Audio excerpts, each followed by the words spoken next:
maybe you should speak to those brothers who are used to dealing with these types of affairs, and they often deal with those. I think some of the brothers in Birmingham, mashallah, they've been dealing with these kinds of issues for a while, so maybe you should refer it to them. One question regarding the narration of generation between Salam and Nuh. The narration mentions 10. Yeah? So then do we take that as Nuh alayhi salam came on in the 11th generation? Because in between them was 10. Specifically in that type, to that level of detail, it's not really been mentioned. Even how long was each generation hasn't really been mentioned. Maybe each generation, we know Nuh alayhi salam, how many years was he calling his people? 1,000 years, 950 years. So how long was each generation? We don't really know with certainty. Some of the scholars, they said that typically in the Arabic language, qarn, generation, refers to 100 years. So therefore, based upon that logic, it would be 1,000 years between Nuh alayhi salam and Adam alayhi salam. But even that, you can't say with certainty. That was it, a generation meaning 100 years, i.e. 1,000 years. So the precise details of, was he at the end of the 10th or the beginning of the 11th, etc. Allahu a'lam. But it was roughly at that time, 10 generations roughly, or exactly 10 generations, and then the people of Nuh alayhi salam occurred. And all of this, what they say, the story of the shirk and how it first started, many of the scholars, they mention that this was prior to Nuh alayhi salam. Those people were there, all of these events occurred. When they actually occurred, then Nuh alayhi salam was sent to his people. So it would be roughly in the 11th, approximately there or thereabouts. So he was sent to so it was his generation that was first. That's what the scholars, they explain. So it was his generation. But the scholars say, maybe the actual events, when the shaitan came and whispered to them and they went to the graves and they made the statues, that was just prior to Nuh alayhi salam actually being sent to them. But they were all the same in one generation.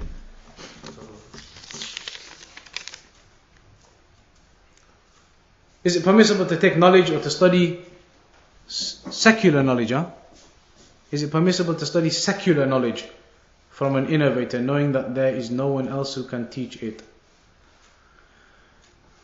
Secular knowledge, maths, English and science, Depends on the circumstances. You're in a school, for example, you're in a college, you're somewhere where you're being taught and your maths teacher happens to be the local Sufi from down the road. In that case, he's teaching you maths, and there's no link whatsoever. In fact, often with these kinds of institutes, they're not even allowed to speak about religion. If that was the case and there is no harm whatsoever, and you know that there's no harm from this individual, he's not going to speak about his other affairs at all, then if there was absolutely no choice, then it wouldn't really be an issue just to take that secular knowledge. Because some of the scholars have said, Quran and Tajweed, if you didn't find anyone from Ahl Sunnah wal Jama'ah, nobody upon Salafiyah to teach you Quran and Tajweed, then maybe you found some individual who is known to be a deviant, but he's expert in Quran and Tajweed. You have no one else from Ahl Sunnah wal Jama'ah whatsoever. Some of the scholars, like recently Shaykh Hassan al-Banna, he was asked the same question, similar to this. He said, in that situation, you could go to him out of desperation. No one else can teach you the Quran, the Sunnah there, to teach you the Quran, Tajweed. So go to him, just learn the Quran and Tajweed. Learn how to read the letters, learn how to pronounce them, and then walk away. No conversation afterwards, no questions and answers afterwards, and leave. So based upon that, and that's Quran and Tajweed. So secular knowledge is obviously of far less importance. Secular knowledge, if it was just the secular knowledge, he's going to teach you maths, he's going to teach you biology, then inshallah, based upon that, you would say that maybe you could do it. But still, it's better to protect your religion. As much as you can to protect your religion and protect your religion. Even if you can find someone else, you can find a private tutor, something like that, whatever it might be. As long as the more you can stay away from the people of innovation, the better for yourselves. Do the obligations of a wife to her husband remain unchanged if the husband prefers not to work and claim social benefits because he feels he is overqualified for the jobs which are available? I'm not really sure what the purpose of the question is, because whether the husband, the rights of the wife to the husband, the rights of the wife to the husband remain. The link to the rest of the question, I'm not really sure what the purpose is, how the rest, whether he was claiming benefits or not, whether that's something good or not. But it's not something whereby there's a link between that and the rights of the wife to the husband. Even if he's sitting at home and not going out working, which is better for him to go out and work. No doubt it's better for him to go out and work, especially if that is actually the reason.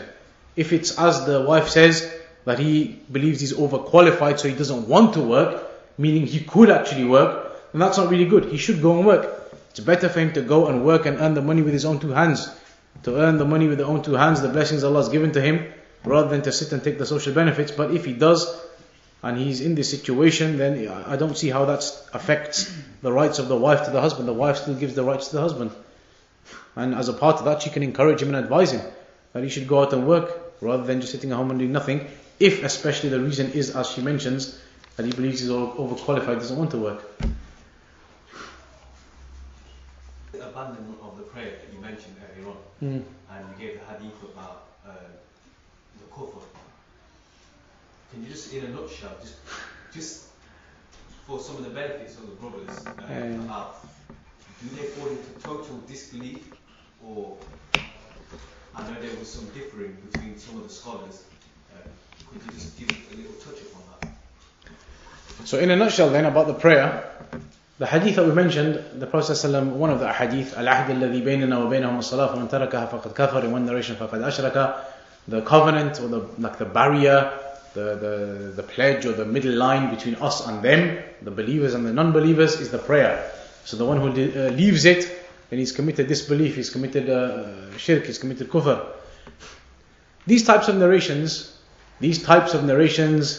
some of the scholars based upon them have stated that an individual who leaves the prayer, then he's a disbeliever. Based upon these types of narrations, there was a question given to some of the scholars in the haram. A person said that last year, or some years ago, I didn't fast. He said, this questioner. This person asking the question said, a few years ago I didn't fast. So do I have to make them up? And he said, I wasn't praying at the time either. He said, I didn't used to pray and I didn't used to fast. So do I have to make up the fasts from that Ramadan? The Shaykh said to him, why do you have to make up the fasts? You weren't even Muslim at the time, that means. If you weren't praying, because he said, I wasn't praying at the time either.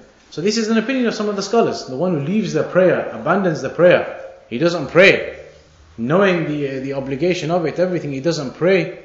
Some of the scholars have this opinion that this individual is a kafir. And it's a severe situation, because this is the only thing from Islam, other than Tawheed itself, that the Salaf, they mentioned about the disbelief or the kufr of an individual who leaves it. None of the scholars say that if you leave Hajj, even if you can do it, but you don't bother doing it, no one says you're a kafir for that. If you can fast, you have the ability, but you don't, can't be bothered, nobody says you're a kafir for that. But the prayer is one act that the scholars did debate about, and they did discuss about the belief and the disbelief of an individual who leaves the prayer. So if you're going to speak about the issue in a nutshell, then the nutshell is that an individual should have extreme fear from leaving the prayer. Because the first thing that a person is held accountable for from his actions on the Day of Judgment, the first thing that you will be asked about is the prayer.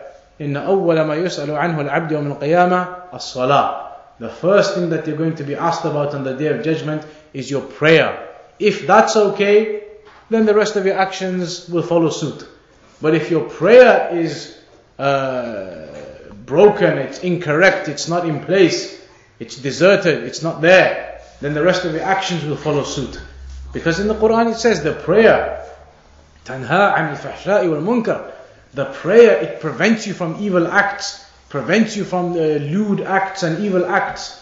That's the prayer that does that for you. But the person who abandons the prayer, then what do you expect from the rest of his activities and the rest of his behavior? So really, when it comes to these types of things, the Salaf used to say as well, when it comes to these types of issues, tell the people the severe angle from it.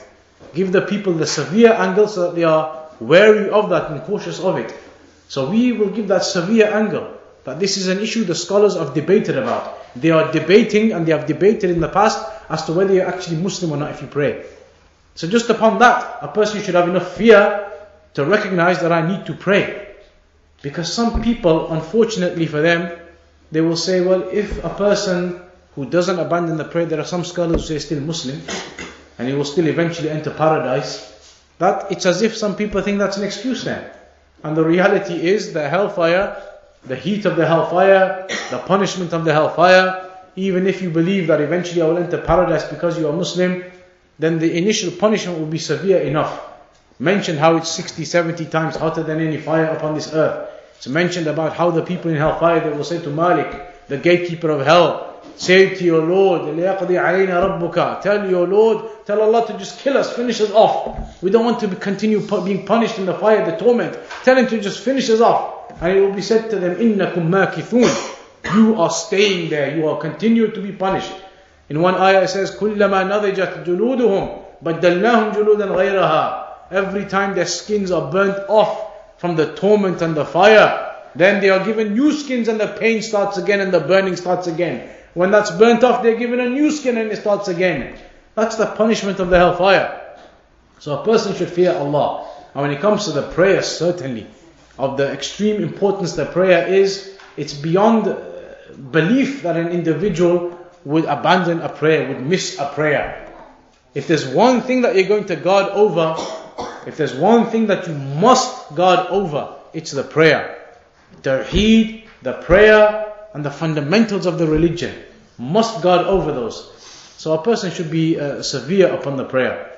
Not to miss any prayer, pray them all in their times, and not to abandon them whatsoever. And that's the advice with regards to the prayer. In the difference, the ulama, do they differentiate between the one who doesn't pray at all? When you go into the details of it, there are specifics about it.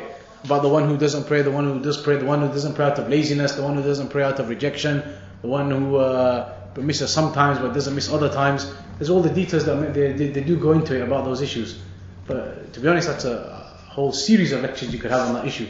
About the prayer and the obligation and the one who misses it, etc. But it's sufficient to know. It's sufficient to know that you don't miss the prayer. Pray your prayers 5 times a day. You don't have to worry about you kafir or not. We'll conclude there then, inshallah. Jazakumullahu khair. Allah subhanahu wa ta'ala make it easy upon us to learn, to implement what we learn.